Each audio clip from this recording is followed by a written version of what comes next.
সকল ঈমানদারকে সালামুন আলাইকুম। সম্মানিত ভাই এবং বোন, আজ আমি কথা বলবো বাংলাদেশ জামাতে ইসলামকে নিয়ে। জামাতে ইসলামের ভিতরে ভাইরাস ঢুকেছে। জামাতে ইসলামের ভিতরে যে ভাইরাস ঢুকেছে তা প্রমাণ করে ছাড়বো আজকের ভিডিওতে। জামাতে ইসলাম এমন একটি দল যা রাজনৈতিক দলের মধ্যে সীমাবদ্ধ নয়।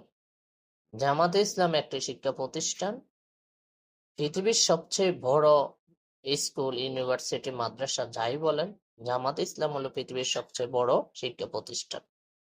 আর এই শিক্ষা প্রতিষ্ঠানে মানুষ ক্রমান্বয়ে ভর্তি হচ্ছে, জয়েন্ট হচ্ছে, সেটা নিয়েও আমার কোনো দুঃখ নেই। আমার দুঃখ হলো জামাত ইসলামের কাছে আমার প্রশ্ন, জামাত ইসলামের আমির বলেছেন তারা কোরআন দিয়ে দেশ চালাবেন, কোরআন হবে বাংলাদেশের সংবিধান। আজ আমরা দেখব আসলেই কি জামাত ইসলাম কোরআন দিয়ে দেশ চালাতে পারবেন। আমি মন থেকে নিজেও জামাত ইসলামকে পছন্দ করতাম, কিন্তু যে বিষয়গুলো এখন সামনে এসেছে তা নিয়েও আমার আশঙ্কা, আপত্তি। সম্মানিত ভাই, আজ আমি আপনাদের সামনে আলোচনা করব রব্বি আউযু বিকা মিন হামাজাতিশ শায়াতিন, সূরা বাকারা 187 নম্বর আয়াত, তাফহিমুল কোরআন তত্ত্বসূত্র। আল্লাহ সূরা বাকারার 187 নম্বর আয়াতে বলতেছেন, রোজার সময় রাতের বেলা স্ত্রীদের কাছে যাওয়া তোমাদের জন্য হালাল করা হয়েছে। তারা তোমাদের পোশাক এবং তোমরা তাদের পোশাক। আল্লাহ জানতে পেরেছেন তোমরা চুপি চুপি নিজেরাই নিজেদের সাথে বিশ্বাসঘাতকতা করছিলে, কিন্তু তিনি তোমাদের অপরাধ মাফ করে দিয়েছেন এবং তোমাদের ক্ষমা করেছেন। এখন তোমরা নিজেদের স্ত্রীদের সাথে রাত যাপন করো এবং যে স্বাদ আস্বাদন আল্লাহ তোমাদের জন্য বৈধ করে দিয়েছেন তা গ্রহণ করো। আর তোমরা পানাহার করতে থাকো যতক্ষণ না রাতের কালো রেখার বুক ছিঁড়ে প্রভাতের সাদা রেখা সুস্পষ্টভাবে দৃষ্টিগোচর হয়। তখন এইসব কাজ ত্যাগ করে রাত পর্যন্ত তোমরা রোজা পূর্ণ করো। আর যখন তোমরা মসজিদে ইতিকাফরত থাকো তখন স্ত্রীদের সাথে সহবাস করো না। এগুলো আল্লাহর নির্ধারিত সীমারেখা, এর দ্বারের কাছেও যেও না। এভাবে আল্লাহ তার বিধান লোকদের জন্য সুস্পষ্টভাবে বর্ণনা করেন। আশা করা যায় এর ফলে তারা ভুল আচরণ গ্রহণ করা থেকে বিরত থাকবে। এখানে আল্লাহ তাআলা বুঝাতে চাচ্ছেন যে রাতের বেলা স্ত্রীদের সাথে সহবাস করা আমাদের জন্য হালাল করা হয়েছে। আমাদের জন্য বলতে ঈমানদারদের জন্য হালাল করা হয়েছে। এবং আল্লাহ এখানে বলেন নাই যে দিনের বেলা তোমাদের জন্য হারাম করা হয়েছে। আল্লাহ বলেছেন রাতের বেলা তোমাদের জন্য হালাল করা হয়েছে তোমাদের স্ত্রীদেরকে। আমি আপনাদের সামনে আরো একটি আয়াত আমি আপনাদের সামনে উপস্থাপন করি। এরপরে আমরা এই আয়াত দুটো নিয়ে হাদিসের আলোকে আপনাদের সামনে এই বিষয়ে কিছু মত বিনিময়, কিছু তথ্য শেয়ার করব। আল্লাহ সূরা বাকারার 185 নম্বর আয়াতে বলেছেন, রমজান মাস, এই মাসে কোরআন নাজিল করা হয়েছে যা মানব জাতির জন্য পুরোপুরি হেদায়েত এবং এমন দ্ব্যর্থহীন শিক্ষা সম্মিলিত যা সত্য সঠিক পথ দেখায় এবং হক ও বাতিলের পার্থক্য সুস্পষ্ট করে দেয়। অতএব এখন থেকে যে ব্যক্তি এই মাস পাবে তার জন্য এই সম্পূর্ণ মাসটি রোজা রাখা ফরজ। আর যে ব্যক্তি রোগগ্রস্ত হয় বা সফরে থাকে সে যেন অন্য দিনগুলো রোজা সংখ্যা পূর্ণ করে। আল্লাহ তোমাদের প্রতি কোমলতা প্রদর্শন করতে চান, কঠোর হতে চান না। তাই তোমাদেরকে এই পদ্ধতি জানানো হচ্ছে যাতে তোমরা রোজা সংখ্যা পূর্ণ করতে পারো এবং আল্লাহ তোমাদের যে হেদায়েত দান করেছেন সেই জন্য তোমরা আল্লাহর শ্রেষ্ঠত্ব প্রকাশ করতে ও তার স্বীকৃতি দিতে পারো এবং তার প্রতি কৃতজ্ঞ হও। আমি দুইটা আয়াতেরই আপনাদের সামনে সরল অনুবাদ উপস্থাপন করেছি। এখন আমরা এই আয়াত দুটোর হাদিস দিয়ে বিশ্লেষণ করব। দেখি হাদিসে এই দুই আয়াতের সাথে কি সামঞ্জস্যশীল আছে নাকি বিপরীত আছে। আমাদের দেশের আলেমরা বলতে চাচ্ছেন যে কোরআনের ব্যাখ্যা হলো হাদিস। এখন আমরা দেখব হাদিসে কি আছে। আমি শুরুতে আহসান ফেকা 2 নম্বর খণ্ড 108 পৃষ্ঠার রোজার কাফফারার মাসাইল। রমজানের রোজা নষ্ট হয়ে গেলে তার কাফফারা এই যে ক্রমাগত 60 দিন রোজা রাখতে হবে। মাঝে কোনো রোজা ছুটে গেলে আবার নতুন করে ক্রমাগত 60 রোজা রাখতে হবে। এখানে রোজার যে কাফফারা মাসাইল বলা হচ্ছে হাসান ফিকার 2 খণ্ড 108 পৃষ্ঠায়, সেখানে বলা হচ্ছে রমজানের রোজা নষ্ট হয়ে গেলে তার কাফফারা এই যে ক্রমাগত 60 দিন রোজা রাখতে হবে। মাঝে কোনো রোজা ছুটে গেলে আবার নতুন করে ক্রমাগত 60 দিন রোজা করতে হবে। এখন প্রশ্ন হলো, ধরুন কোনো ব্যক্তির 10টি রোজা সে নষ্ট হয়ে গেল। এখন তার 10টা রোজার জন্য সে একটি রোজার জন্য যদি 60টি রোজা 2 মাস রোজা কাফফারা হয়ে থাকে, তাহলে 10টি রোজার জন্য 600টি রোজা রাখতে হবে। আর 600টি রোজা রাখতে হলে তাকে অন্তত 2 বছর রোজা রাখতে হবে। 2 বছরের ভিতরে আবার 2 বার রমজানের রোজা চলে আসবে। এখন প্রশ্ন হলো, একটা রোজার কাফফারা যদি 2 মাস হয় এবং এই 2 মাস কাজা কেউ পালন করতে গেলে তার একাধারেই রোজাগুলা রাখতে হবে। মাঝে কোনো রোজা যদি আবার ছুটে যায় তাহলে নতুন করে আবার 60টা রোজা কাজা করতে হবে। এখন আপনারা একটু জ্ঞান বিবেক বিশ্লেষণ করে দেখেন তো, এই রোজার কাফফারাটা আজীবন কি মানুষ দিয়ে শেষ করতে পারবে? আজীবন কিন্তু মানুষ দিয়ে শেষ করতে পারবে না। এখন আমরা দেখব রোজার কাফফারা আল্লাহ তাআলা পবিত্র কোরআনে কি বলেছেন। তাহলে আমরা এই কথাটা আহসান ফেকা 2 খণ্ড 108 পৃষ্ঠার এই মাসাইল, এই কাফফারার রোজার কাফফারার মাসাইলটা সঠিক কি নাকি মিথ্যা, সেই জিনিসটা তো আমরা বুঝতে হবে কোরআন দিয়ে। তো আমরা চলে আসলাম আপনাদের জন্য কোরআনের সূরা বাকারার 184 নাম্বার আয়াতে। এখানে আল্লাহ বলতেছেন, কয়েকটি নির্দিষ্ট দিনের রোজা, যদি তোমাদের কেউ রোগগ্রস্ত হয়ে থাকে অথবা মুসাফির, তাহলে সে যেন অন্য দিনগুলো এর সংখ্যা পূর্ণ করে। আর যাদের রোজা রাখার সামর্থ্য আছে এর পরেও রাখে না, তারা যেন ফিদিয়া দেয়। একটি রোজার ফিদিয়া একজন মিসকিনকে আহার করানো। আর যে ব্যক্তি স্বেচ্ছায় ও সানন্দে কিছু বেশি সৎ কাজ করে তা তার জন্য উত্তম। তবে যদি তোমরা অনুধাবন করে থাকো তাহলে তোমাদের জন্য রোজা রাখাটাই উত্তম। সম্মানিত ভাই, একটু ভালোভাবেই খেয়াল করুন, এখানে যারা রোজা রাখবে না তাদের কি কাফফারা আল্লাহ রেখেছেন বা তাদের জরিমানা কি, যারা রোজা রাখবে না তাদের নিষ্কৃতি পাওয়ার বিধানটা কি, সেটা আপনারা এই সূরা বাকারার 184 নম্বর আয়াতে থেকেই আপনারা একটু চিন্তা করুন। এখানে আল্লাহ বলতেছেন কয়েকটি নির্দিষ্ট দিনের রোজা, যদি তোমাদের কেউ রোগগ্রস্ত হয়ে থাকে অথবা মুসাফির, তাহলে সে যেন অন্য দিনগুলো এর সংখ্যা পূর্ণ করে। আর যাদের রোজা রাখার সামর্থ্য আছে এর পরেও রাখে না, তারা যেন ফিদিয়া দেয়। একটি রোজার ফিদিয়া একজন মিসকিনকে আহার করানো। আর যে ব্যক্তি স্বেচ্ছায় ও সানন্দে কিছু বেশি সৎ কাজ করে তা তার জন্য উত্তম। এখন আমরা এখানে রোজার কাফফারা পেলাম বা রোজার জরিমানা, বা যে কেউ যদি রোজা না রাখে তার জন্য আসলেই কাফফারা হলো একজন মিসকিনকে খানা খাওয়ানো। একটি রোজার বিনিময়ে একজন মিসকিনকে খানা খাওয়ানো। তাহলে আমরা হাদিসে পেলাম, আসান ফিকাতে বলতেছে রমজানের রোজা নষ্ট হয়ে গেলে তার কাফফারা এই যে ক্রমাগত 60 দিন রোজা রাখতে হবে। মাঝে কোনো রোজা ছুটে গেলে আবার নতুন করে ক্রমাগত 60 দিন রোজা রাখতে হবে।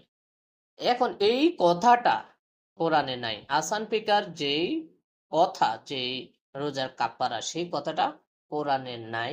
কোরআনের সাথে আসান ফিকার এই কথাটা সম্পূর্ণ মানে বিপরীত, সম্পূর্ণ বিপরীত, কোরআনের বিপরীত। তাহলে আমরা কিভাবে আসান ফিকারটাকে নিজেরা মানব? যেহেতু আল্লাহ সূরা বাকারার 185 নম্বর আয়াতে বলতেছেন রমজান মাস এই মাসে কোরআন নাজিল করা হয়েছে, যা মানব জাতির জন্য পুরোপুরি হেদায়েত এবং এমন ধাত্বহীন শিক্ষা সম্মিলিত, যা সত্য সঠিক পথ দেখায় এবং হক ও বাতিলের পার্থক্য সুস্পষ্ট করে দেয়। তাহলে কোরআনটা যদি মানব জাতির হেদায়েত হয়ে থাকে, তাহলে তো আমার আসান ফেকার দরকার নাই, আমার হাদিসেরও দরকার নাই, কারণ আমার জন্য পথ নির্দেশ হলো কোরআন। আর সেজন্য আল্লাহ নিজেই বলে দিচ্ছেন যে মানব জাতির জন্য পুরোপুরি হেদায়েত হলো কোরআন এবং এমন ধার্তহীন শিক্ষা সম্মিলিত, যা সত্য সঠিক পথ দেখায় এবং হক ও বাতিলের পার্থক্য সুস্পষ্ট করে দেয়। আল্লাহ সূরা তাহরিকের 13 নম্বর আয়াতে বলতে চাচ্ছেন যে কোরআন সত্য মিথ্যার ফয়সালাকারী, কোরআন সত্য মিথ্যার পার্থক্যকারী। এখন আমি আপনাদের সামনে আরো একটি ফিকহ গ্রন্থ থেকে বলবো, যা জামাতে ইসলামের সিলেবাসের পাঠ্য বইতে উল্লেখিত, জামাতে ইসলামের সিলেবাসের একটি বই। আমি এখন আপনাদের সামনে ফিকা মুহাম্মদী একময় খণ্ড এবং দ্বিতীয় খণ্ড একই সাথে জড়িত ফিকা মুহাম্মদী বইয়ের 113 নম্বর পৃষ্ঠার রোজা অবস্থায় সঙ্গম করার কাফারা। যে ব্যক্তি রোজা অবস্থায় স্ত্রীর সহবাস করবে, সে একজন গোলাম আজাদ করবে। যদি গোলাম আজাদ করতে অক্ষম হয়, তাহলে একাধারে 2 মাস রোজা রাখবে। যদি একাধারে 2 মাস রোজা রাখতে অক্ষম হয়, তাহলে 60 জন মিসকিনকে খানা খাওয়াবে। সম্মানিত ভাই বোন, আপনারা আরো ভালোভাবে খেয়াল করুন। আমি আরো একবার আপনাদের সামনে উপস্থাপন করতেছি। যে ব্যক্তি রোজা অবস্থায় স্ত্রীর সহবাস করবে, সে একজন গোলাম আজাদ করবে। যদি গোলাম আজাদ করতে অক্ষম হয়, তাহলে একাধারে 2 মাস রোজা রাখবে। যদি একাধারে 2 মাস রোজা রাখতে অক্ষম হয়, তাহলে 60 জন মিসকিনকে খানা খাওয়াবে। এটা হলো বুখারী মুসলিম শরীফের হাদিস, আবু হুরায়রা রাদিয়াল্লাহু আনহু থেকে বর্ণিত। এখানে রোজাদারের রোজা রাখা অবস্থায় কাফারার কথা উল্লেখ করা হয়েছে। আর আল্লাহ কিন্তু এই গোলাম আজাদ করার কথা বলে নাই। টোটালি আল্লাহর কোরআন এই যে ফিকা মুহাম্মাদের 113 পৃষ্ঠায় যে বর্ণনা এসেছে বুখারী এবং মুসলিম শরীফের হাদিস আবু হুরায়রা রাদিয়াল্লাহু আনহু থেকে, যে ব্যক্তি রোজা অবস্থায় স্ত্রীর সহবাস করবে, সে একজন গোলাম আজাদ করবে। যদি গোলাম আজাদ করতে অক্ষম হয়, তাহলে একাধারে 2 মাস রোজা রাখবে। যদি একাধারে 2 মাস রোজা রাখতে অক্ষম হয়, তাহলে 60 জন মিসকিনকে খানা খাওয়াবে। এখন ধরুন আল্লাহ তাআলা মুমিন নরনারীর জন্য কাফফারা কি দিয়েছে, তা আমি কোরআন থেকে আরো একবার আপনাদের সামনে উপস্থাপন করি। সূরা বাকারা 184 নম্বর আয়াত, কয়েকটি নির্দিষ্ট দিনের রোজা, যদি তোমাদের কেউ রোগগ্রস্ত হয়ে থাকে অথবা মুসাফির, তাহলে সে যেন অন্য দিনগুলো এর সংখ্যা পূর্ণ করে। আর যাদের রোজা রাখার সামর্থ্য আছে এরপরও রাখে না, তারা যেন ফিদিয়া দেয়। একটি রোজার ফিদিয়া একজন মিসকিনকে আহার করানো। আর যে ব্যক্তি স্বেচ্ছায় ও সানন্দে কিছু বেশি সৎ কাজ করে, তা তার জন্য উত্তম। তবে যদি তোমরা অনুধাবন করে থাকো, তাহলে তোমাদের জন্য রোজা রাখাটাই উত্তম। এখানে আমরা দেখতে পাচ্ছি কোনো মানুষের রোজা রাখার সামর্থ্য আছে, কিন্তু এরপরও সে রাখে না। যারা রাখে না তাদের জন্য আল্লাহ ফিদিয়া করেছেন একটি রোজার ফিদিয়া একজন মিসকিনকে খানা খাওয়ানো। আপনি যদি পুরো কোরআন তাল্লাশি করেন, পুরো কোরআন খোঁজেন, তাহলে আপনি রমজানের রোজার কাফারার জন্য গোলাম আজাদ করতে হবে।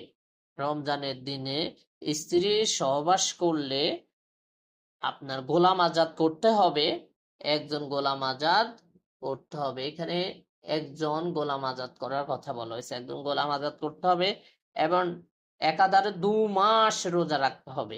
এই কথাটা রমজানের রোজার বেলা আপনি কখনোই পাবেন না, বা অন্য রোজার বেলাও আপনি পাবেন না। তাহলে এই রোজা আল্লাহ রসুল নবী মোহাম্মদ তিনি কি বিধান দেওয়ার ক্ষমতা রাখেন যে তিনি এই আয়াতের ব্যাখ্যা আমাদের জন্য এভাবেই করেছেন? আমাদের আলেম ওলামা ময় মুরব্বী থেকে, আমাদের পূর্বপুরুষ বাপদাদা থেকে আমরা জেনে এসেছি, বিশেষ করে আলেম ওলামা হুজুরদের থেকে, পীর সাহেবদের থেকে আমরা জেনে এসেছি রমজানের রোজা রাখা আমাদের জন্য ফরজ, এবং এইভাবেই আমরা জেনে এসেছি যে কাফারাগুলা আমাদেরকে দিতে হবে। কিন্তু আমরা কখনোই কোরআনকে তল্লাশি করি নাই, কোরআনে খুঁজি নাই আসলে আল্লাহর কোরআন কি বলেছে। আমাদের আলেম ওলামারা আমাদেরকে বলে রসুল কোরআনের ব্যাখ্যা।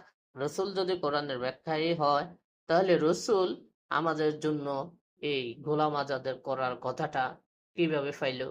রসুল যদি কোরআনের ব্যাখ্যা হয়ে থাকে তাহলে 2 মাস রোজা রাখতে হবে, সেটা কিভাবে পাইলো? আল্লাহ তো এই কথাটা বলে নাই। তাহলে কি রসুলের নামে এগুলা চালিয়ে দেওয়া হচ্ছে? যেমন বলতেছে মানুষ স্বাধীনতা যুদ্ধ সম্পর্কে, বাংলাদেশের স্বাধীনতা যুদ্ধ সম্পর্কে বলতেছে জামাতে ইসলাম রেজাকার, জামাতে ইসলাম যুদ্ধ অপরাধী। জামাতে ইসলামকে যেভাবে এখনো আপনার ঘায়েল করার জন্য এই অস্ত্রটাই ব্যবহার করছেন, যে জামাতে ইসলাম যুদ্ধ অপরাধী, রেজাকার, নারী কেলেঙ্কারী, নারী নির্যাতনকারী, অগ্নিসংযোগকারী, মানুষ হত্যাকারী, এবং তারা এখনো চেষ্টা করতেছে পাকিস্তান বানানোর জন্য বাংলাদেশকে। এই যে একটা অপবাদ আমরা শুনে আসতেছি, সেই অপবাদ যেমন জামাতে ইসলাম নিচ্ছেন না, তারা স্বীকারও করছেন না যে আমরাই আসলে যুদ্ধ অপরাধী ছিলাম। কিন্তু তারা কিভাবে স্বীকার করবে যদি তারা অপরাধী না হয়? এখন প্রশ্ন হলো, তারা তাদের স্বাধীনতার সম্পর্কে তাদের ব্যাখ্যা দিল, তাদের ব্যাখ্যাগুলো তারা উপস্থাপন করলো, এই কারণে তারা স্বাধীনতা চান নাই, স্বাধীনতার বিরুদ্ধে তারা কখনো ছিলেন এমন কথা তারা বলছেন না। তারা বলতে চাচ্ছেন যে তার স্বাধীনতা ভারতের সহযোগিতা চায় নাই। এখন প্রশ্ন হলো, জামাতে ইসলাম যেমন বুক ফাটিয়ে গলা ফাটিয়ে সত্যকে বলার চেষ্টা করতেছে, কিন্তু সত্য মানুষ গ্রহণ করে না। গ্রহণ করে এক শ্রেণীর মানুষ, আরেক শ্রেণী করে না। যারা সুবিধাবাদী তারা করে না, যারা জামাতে ইসলামের শত্রু তারা করে না। এখন এই স্বাধীনতা নিয়ে জামাত ইসলামকে যে একটা কেলেঙ্কারির মধ্যে ফালিয়ে দিচ্ছে জামাত ইসলাম রাজাকার। সো আমি মনে করি এই হাদিসগুলো আসলে রসুল সাল্লাহ সাল্লামের নামে চালিয়ে দেওয়া হচ্ছে, কিন্তু রসুল সাল্লাহ সাল্লাম আসলে এগুলো আমাদেরকে বলেন নাই। সেটার প্রমাণ হলো মা আয়েশা রাদিয়াল্লাহু আনহার জীবনী। সেখানে রসুল সাল্লাহ সাল্লামের স্ত্রীকে প্রশ্ন করা হলো, মা আয়েশাকে, রসুলের চরিত্র কেমন ছিল? মা আয়েশা উত্তর দিল, তোমরা কি কোরআন পড়ো না? পুরো কোরআনটাই রসুলের চরিত্র। সুতরাং এই হাদিসগুলো রসুলের নামে চালিয়ে দেওয়া হচ্ছে। এখন আমরা আপনাদের সামনে উপস্থাপন করব, রসুল কি কোরআনের ব্যাখ্যা করেছেন নাকি আল্লাহ তাআলাই কোরআনের ব্যাখ্যা করেছেন, সেই বিষয়টা আমি আপনাদের সামনে এখন তুলে ধরব। আল্লাহ সূরা ফুরকান আয়াত নম্বর 33-এ বলতে চাচ্ছেন যে তারা আপনার কাছে যখন কোনো সমস্যা উপস্থাপিত করে, আমি আপনাকে তার সঠিক জবাব ও সুন্দর ব্যাখ্যা দান করি। এখন আল্লাহ তাআলা বলতে চাচ্ছেন যে তারা আপনার কাছে যখন কোনো সমস্যা উপস্থাপন করে, আমি আপনাকে তার সঠিক জবাব ও সুন্দর ব্যাখ্যা দান করি। তাহলে আমাদের আলেম ওলামারা বলতে চাচ্ছেন যে রসুল কোরআনের ব্যাখ্যা, আসলেই কোরআনের ব্যাখ্যা আল্লাহ। রসুল তো শুধু হলো পয়গাম্বর। পয়গাম্বরের কাজ কি? পয়গাম পুষিয়ে দাও, আল্লাহ যেভাবে বলছে সেভাবে পয়গাম বাস্তবায়ন করা। এখন আপনারা এই বলেন, রসুল কি কোরআনের ব্যাখ্যা করেছে না আল্লাহ নিজেই কোরআনের ব্যাখ্যা করেছে? আল্লাহ বলতে চাচ্ছেন আল্লাহ নিজেই কোরআনের ব্যাখ্যা করে দিচ্ছেন। আপনারা আবারও খেয়াল করুন, সূরা ফুরকান 33 নম্বর আয়াতে আল্লাহ বলতেছেন, তারা আপনার কাছে কোনো সমস্যা উপস্থাপন করলে আমি আপনাকে তার সঠিক জবাব ও সুন্দর ব্যাখ্যা দান করি। আল্লাহ তাআলা এখানে যে কথাটা বলছে সেটা হলো আসলেই কোরআনের ব্যাখ্যা আল্লাহ করেছে। এখন তাহলে এত বিধান যে আমরা জানলাম, এত বিধান যে আমরা মানতেছি, এই বিধান আসলেই কি রসুল দেওয়ার কোনো ক্ষমতা রাখে? আল্লাহ নিজের বিধানে কাউকে কি শরিক করেন? সেই বিষয়ে আমরা আপনাদেরকে দেখাবো। সেজন্য আমি আপনাদেরকে নিয়ে যাচ্ছি সূরা ইউসুফের 40 নম্বর আয়াতে। আল্লাহ ছাড়া কারো বিধান দেওয়ার অধিকার নেই। এই আয়াত থেকে সুস্পষ্ট করা হলো যে বিধান দেওয়ার ক্ষমতা একমাত্র শুধুমাত্র আল্লাহর। রসুলের বিধান দেওয়ার কোনো ক্ষমতা নাই। রসুলের ক্ষমতা হলো বিধানকে মানব জাতির কাছে ফুসিয়ে দেওয়া এবং আল্লাহ যেভাবে অর্ডার করেছেন সেভাবে বাস্তবায়ন করা করা আমি আরো আপনাদের সামনে তুলে ধরলাম তার বিধানে তিনি কাউকে শরিক করেন না। সূরা কাহাফ 26 নম্বর আয়াত। এখানে আল্লাহ বলতে চাচ্ছেন আল্লাহর বিধানে তিনি কাউকে শরিক করেন না। সূরা কাহাফ 26 নম্বর আয়াত। তাহলে আমরা যে আপনাদের সামনে যে হাদিসগুলো উপস্থাপন করেছি সেই হাদিসগুলোর যে ভাষ্যকার যে বিষয় বলি সেটা তো সম্পূর্ণ কোরআনের বিপরীত একটি বিধান। আল্লাহ বলেন নাই যে 2 মাস রোজা রাখতে হবে একটি রোজা যদি আমরা না রাখি। আল্লাহ বলেন নাই রমজানের রোজার জন্য কাফারা দিতে হবে, গোলাম আজাদ করতে হবে। তাহলে আল্লাহ যে সিস্টেমটা আমাদেরকে দেখাইছে একটি রোজার ফি দিয়ে একজন মিসকিনকে খানা খাওয়ানো, তাও যার সামর্থ্য আছে। এখন যার সামর্থ্য আছে সে রোজা রাখে না, তার ফি দিয়ে হলো একটি রোজার ফি দিয়ে একজন মিসকিনকে খানা খাওয়ানো। তাহলে তো রমজান অবস্থায় সে সহবাস স্ত্রী সহবাস করতে পারবে। রমজান অবস্থায় রমজান মাসে সে তো রোজাই রাখে না, সে তো স্ত্রী সহবাস করতে পারবে। তার জন্য শর্ত হলো কি, শুধু সে একজন মিসকিনকে খানা খাওয়াবে, একটি রোজার ফি দিয়ে একজন মিসকিনকে খানা খাওয়ানো। তাহলে 60টি রোজা, তাহলে 60টি রোজার কথাটা যে আমাদেরকে বলা হচ্ছে একটি রোজার কাফারা 60টি, সেটা সম্পূর্ণ দাহা মিথ্যা, বানোয়াট, উদ্দেশ্য প্রণোদিত। এখানে আল্লাহ তাআলা আরো বলতে চাচ্ছেন জেনে রাখো সৃষ্টি ও নির্দেশ তারই। আল্লাহ মহান, যিনি সকল সৃষ্টির রব। সূরা আরাফ 54 নম্বর আয়াত। এখানে আল্লাহ বলতে চাচ্ছেন যে সৃষ্টি ও নির্দেশ তারই। এখন প্রশ্ন হলো আল্লাহ সৃষ্টিকর্তা না রসুল সৃষ্টিকর্তা? আল্লাহ দাবি করতে চাচ্ছেন যে আমি নিজেই সৃষ্টিকর্তা। আমি জেনে রাখো সৃষ্টি ও নির্দেশ তার, কার? আল্লাহ। তাহলে রসুল যেহেতু সৃষ্টিকর্তা নয়, রসুল হলো সৃষ্টি আর আল্লাহ হলো সৃষ্টিকর্তা। এখন সৃষ্টিকর্তার বিধান দেওয়ার ক্ষমতা অবশ্যই আছে যে মালিক, মালিকের হুকুম তো গোলামে মানতে হবে। তাহলে রসুল হলো আল্লাহর প্রেরিত নবী, আল্লাহর প্রেরিত রসুল। আল্লাহর প্রেরিত আল্লাহ নয়, রসুল আল্লাহর প্রেরিত আল্লাহ নয়। রসুল আল্লাহর প্রেরিত গোলাম, আল্লাহর প্রেরিত পয়গম্বর। রসুল হলো গোলাম, আল্লাহ হলো মালিক। এখন গোলামের কখনোই বিধান দেওয়ার ক্ষমতা নাই, কারণ গোলামের কাজ হলো মালিককে যেভাবে হুকুম দেয় সেভাবে বাস্তবায়ন করা। তাহলে আল্লাহ আমাদেরকে বুঝাতে চাচ্ছেন যে জেনে রাখো সৃষ্টি ও নির্দেশ তারই। আল্লাহ মহান, যিনি সকল সৃষ্টির রব। সূরা আরাফ 54 নম্বর আয়াত। আল্লাহ বলতে চাচ্ছেন সূরা আহজাব আয়াত নাম্বার 36।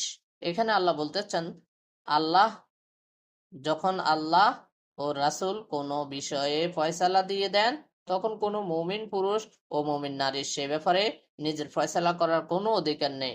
আর যে কেউ আল্লাহ তার রাসূলের নাফরমানি করে সে সুস্পষ্ট গোমরাহিতে লিপ্ত। এখন আমরা আপনাদেরকে দেখাবো যে ফিকা মুহাম্মদী আমি আপনাদের সামনে উপস্থাপন করলাম, সেই ফিকা মুহাম্মদী বইটা তো রসুল থেকে আসেন নাই, সেটা নিশ্চয়ই কোনো লেখক, আমি সেই লেখকের কথা আপনাদেরকে বলতে চাচ্ছি। সেটা হলো মূল আল্লামা মহিউদ্দিন, অনুবাদ করেছে মোহাম্মদ শামাউন আলী, লিসান্স মদিনা ইসলামী বিশ্ববিদ্যালয়, সৌদি আরব, আল ফুরকান পাবলিকেশন, মগবাজার। এখন আসেন, আল্লাহ বলতে চাচ্ছেন যে বিধান দেওয়ার ক্ষমতা আল্লাহর, রসুলের নয়। আর আল্লাহ ও তার রাসূল কোনো বিষয়ে ফয়সালা দিয়ে দেন, যখন আল্লাহ ও তার রাসূল কোনো বিষয়ে ফয়সালা করে দেন তখন কোনো মুমিন পুরুষ ও মুমিন নারী সে ব্যাপারে নিজের ফয়সালা করার কোনো অধিকার নেই। তাহলে ফিকা মুহাম্মদীতে আল্লামা মহিউদ্দিন যে ফয়সালাটা দিয়েছেন সেটা তার দেওয়ার কোনো এখতিয়ার নাই, কারণ ফয়সালা দেওয়ার এখতিয়ার একমাত্র আল্লাহর। আর রসুল তো এখতিয়ার বাস্তবায়ন করেছেন, আল্লাহ যে এখতিয়ার দিয়েছেন সে এখতিয়ার বাস্তবায়ন করেছেন, কারণ রসুলেরও কোনো ব্যাখ্যা করার ক্ষমতা নাই। আল্লাহ সেটাও বলেছেন, আমি আপনাদেরকে দেখিয়েছি সূরা ফুরকান 33 নম্বর আয়াতে। সেখানে আল্লাহ বলছেন যে কোনো মানুষ যখন কোনো সমস্যা নিয়ে আল্লাহর কাছে আসে তখন আল্লাহ তার সঠিক জবাব ও সুন্দর ব্যাখ্যা দান করেন। এর থেকে আমরা বুঝতে পারলাম রসুলেরও ব্যাখ্যা করার কোনো সুযোগ নাই, কোনো অধিকার নাই। রসুল আল্লাহ যেভাবে পাঠিয়েছে সেভাবে আমাদেরকে ফুসিয়ে দেওয়ার দায়িত্ব। আমি আপনাদেরকে দেখাবো আসান ফিকাটা। লেখককে আসান ফিকা মাওলানা ইউসুফ ইসলাহি, অনুবাদ ও সম্পাদনা আব্বাস আলী খান, আধুনিক প্রকাশনী। তাহলে এই বিধানগুলা মানুষে ফেরিত, কারণ আল্লাহ নিজে বলছে বিধান দেওয়ার ক্ষমতা একমাত্র আল্লাহ। তার বিধানের ব্যাখ্যা রসুলেরও করার সুযোগ নাই, তার বিধানের ব্যাখ্যা আল্লাহ নিজেই করে দিয়েছেন। কিন্তু মুমিন নারী সে ব্যাপারে নিজের ফয়সালা করার কোনো অধিকার নেই। এখন আমি দেখতে চাচ্ছি, আপনাদেরকে বুঝাচ্ছি, বা আমি নিজেও বুঝছি, আপনারাও বুঝে নেবেন। ফিকা মুহাম্মাদি এবং আহসান ফিকা, এটা হলো মানুষের ব্যাখ্যা করা, এটা হলো মানুষের ফয়সালা করা। কারণ আল্লাহ নিজেই বলছে মানুষের ফয়সালা করার কোনো অধিকার নাই, কিন্তু মানুষে এই ফয়সালাগুলো আমাদের জন্য তৈরি করে রেখেছেন। কেউ আল্লাহ ও তার রাসূলের নাফরমানি করে সেই সুস্পষ্ট গোমরাহিতে লিপ্ত। তাহলে যারা এই বইগুলো আমাদের জন্য এনেছেন তারা আল্লাহ নাফরমানি করতেছেন, আমাদেরকে পড়াইতেছেন, তারা আল্লাহ ও রাসূলের নাফরমানিতে সুস্পষ্ট গোমরাহিতে লিপ্ত। সুতরাং আমরা এই দুটি বই না পড়াটাই উত্তম হবে আমাদের জন্য। আর সবচেয়ে সঠিক উত্তম পন্থা হলো কোরআন, যেহেতু আল্লাহ নিজেই বলছে যা মানব জাতির জন্য, কোরআন মানব জাতির জন্য পুরোপুরি হেদায়েত এবং দ্ব্যর্থহীন শিক্ষা সম্মিলিত, যা সত্য সঠিক পথ দেখায় এবং হক ও বাতিলের সুস্পষ্ট পার্থক্য এ কোরআন। সুতরাং কোরআনের বাহিরে অন্য কিছু মানার কোনো সুযোগ নাই। জীবন গড়তে হবে কোরআন দিয়ে, জীবন পরিশুদ্ধ করতে হবে কোরআন দিয়ে, নিজের জীবন চালাতে হবে কোরআন দিয়ে। বিচার আচার হতে শুরু করে সংসার জীবন, পারিবারিক জীবন, সামাজিক জীবন সবকিছু এ কোরআন দিয়ে হবে। জামাতে ইসলাম বলতে চাচ্ছেন যে কোরআন দিয়ে দেশ পরিচালনা করবেন, কোরআন হবে বাংলাদেশের সংবিধান। আসলে এই কথাটা শুধু তাদের মুখের বুলি, কার্যত তারা কোরআনকে হাদিস দিয়ে বুঝে, কোরআনকে কোরআন দিয়ে বুঝে না। যারা কোরআনকে কোরআন দিয়ে বোঝার চেষ্টা করে না, যারা কোরআনকে কোরআন দিয়ে বোঝার চেষ্টা না করে হাদিস দিয়ে বুঝতে চাচ্ছে, সেই জামাত ইসলাম কোরআন দিয়ে দেশ চালাবে কথাটা বলাটা একটা অযৌক্তিক মন্তব্য। কারণ তারা লিখিতভাবে হাদিস মানে, তারা ছাড়া বাংলাদেশে আর কেউ লিখিতভাবে, বাংলাদেশের কোনো দল লিখিতভাবে হাদিস মানে না। একমাত্র লিখিতভাবে হাদিস মানে জামাত ইসলাম। জামাত ইসলাম হাদিসের দাস তৈরি করে, জামাতে ইসলাম কোরআনের দাস তৈরি করে, তাও হাদিস দিয়ে তৈরি করে। হাদিসের দাস হাদিস দিয়ে তৈরি করে, কোরআনের দাস হাদিস দিয়ে তৈরি করে। তাহলে জামাতে ইসলাম যদি আজ কোরআনের দাস কোরআন দিয়ে তৈরি করত, তাহলে জামাত ইসলামের ভিতরে কোরআন দিয়ে দেশ পরিচালনার কথাটার যুক্তিকতা থাকতো। কিন্তু তারা কোরআন দিয়ে দেশ পরিচালনা করবে বলতেছে, কিন্তু তারাই কোরআনটাকে বুঝতেছে মানুষের রচিত হাদিস দিয়ে। তাই আমি আপনাদেরকে উদার্ত আহ্বান জানাবো, জামাত ইসলামের ভাই বোনদেরকেও উদার্ত আহ্বান জানাবো, আসুন কোরআনে প্রবেশ করুন, কোরআন দিয়ে দেশ চালাবেন, সে কোরআনকে কোরআন দিয়ে বোঝার চেষ্টা করুন। আপনাদেরকেও আমরা স্বাগতম জানাই, আপনাদেরকেও আমরা চাই এদেশের ক্ষমতা আসেন। সেই জন্য আপনারা যেমন বলেন কোরআন দিয়ে দেশ চালাবেন, তেমন কোরআনকে কোরআন দিয়ে আগে বুঝুন। না হলে তো আপনারা হাদিস দিয়ে দেশ চালাবেন, কোরআন দিয়ে দেশ চালাতে পারবেন না।